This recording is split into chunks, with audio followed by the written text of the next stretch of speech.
This is Optimal Health Daily, episode 1341, Training for the Fun of It, by Ross Enamait of RossTraining.com, and I'm Dr. Neil. Welcome back to Optimal Health Daily, or welcome for the first time if you're new here. This is the podcast where I act as your very own personal narrator and read to you from some of the most popular health and fitness blogs online. Now, before I get to today's post, I want to first wish my brother-in-law a very happy birthday. Also, if you happen to listen to yesterday's episode, that's episode 1340, you might remember that I read a post from Kathy Robinson of Athena Wellness, where she talked about falling in love with your exercise routine. Well, based on the title of today's post, it seems we've got a bit of a theme here, because again today, Ross Enamait is going to talk about how training can actually be fun. Who would have thunk it? Now, before we get to the post, don't forget, for more inspiration, motivation, quotes, giveaways, and more, make sure you're on our mailing list at oldpodcast.com. But for now, let's get right to it and start optimizing your life.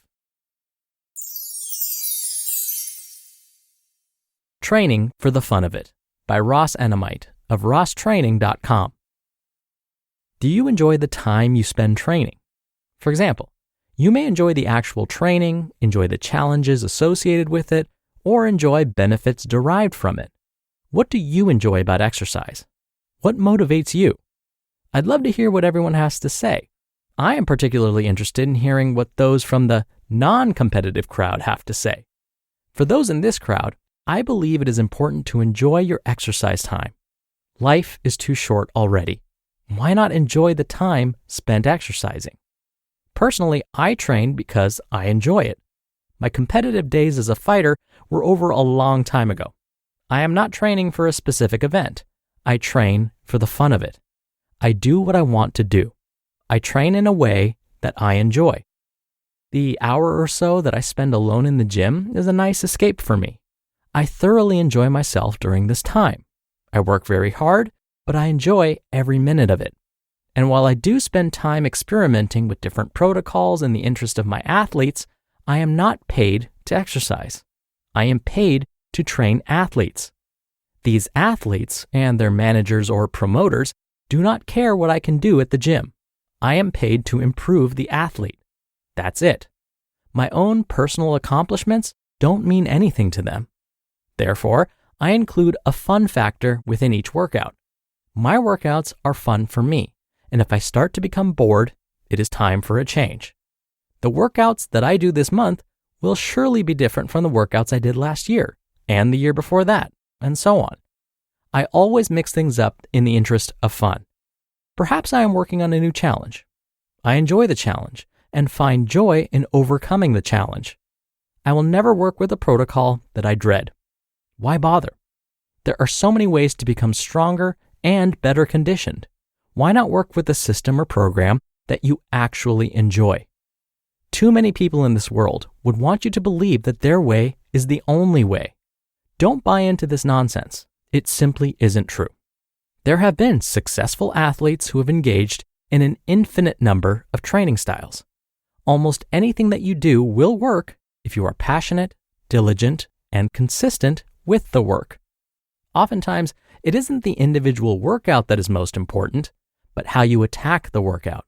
How much passion and intensity do you apply to the work? As for the competitive athletes, your training is a job.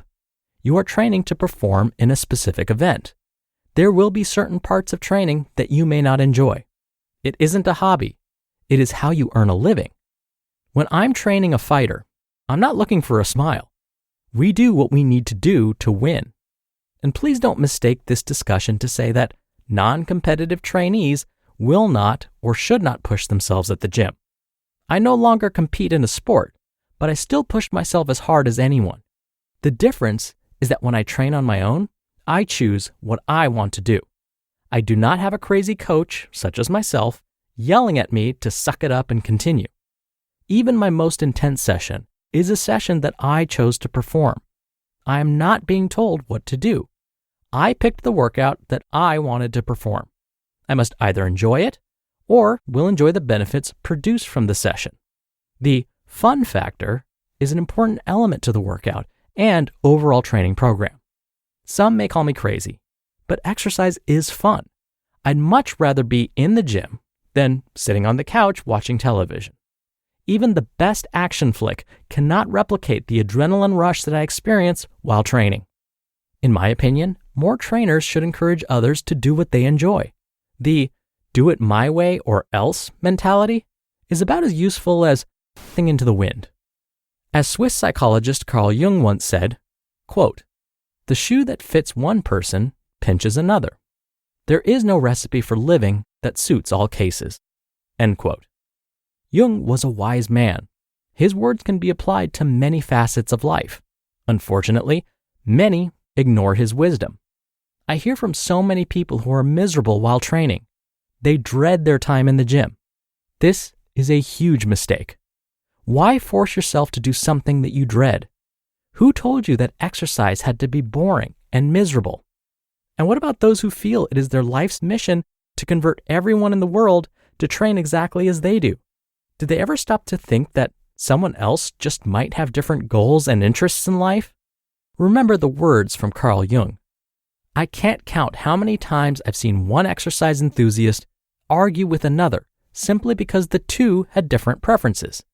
If you've been on an online forum, you will know exactly what I'm talking about. Internet message boards can really bring out the worst in people. Here is a common scenario. One member expresses an interest in bodybuilding. He will then be chastised by someone who believes his training lacks functionality. Both members may have desk jobs, yet one believes the bodybuilder will not be prepared for his daily elevator ride to the office. Perhaps the anti-bodybuilder also believes the other man will not be prepared to encounter aliens from outer space. Even if this were the case, does it really matter? Why waste time griping over such trivial topics? If aliens invade my neighborhood, I will have different priorities altogether, not my weighted vest and jump rope. If you want to be a bodybuilder, I commend your efforts. If you want to be a marathon runner, I commend your efforts. In fact, I'll commend your efforts no matter what you are training to accomplish. I commend anyone who gets up and exercises in a way that they enjoy. Who am I to say what you should enjoy? No one has that right.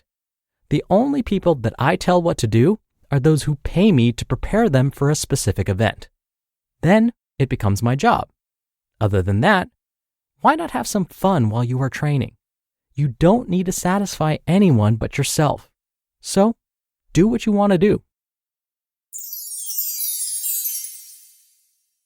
You just listened to the post titled, Training for the Fun of It by Ross Enamait of RossTraining.com.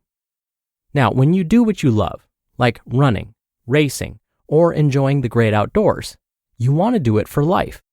Inside Tracker can help. They're all about optimizing your life, as I like to say on this show.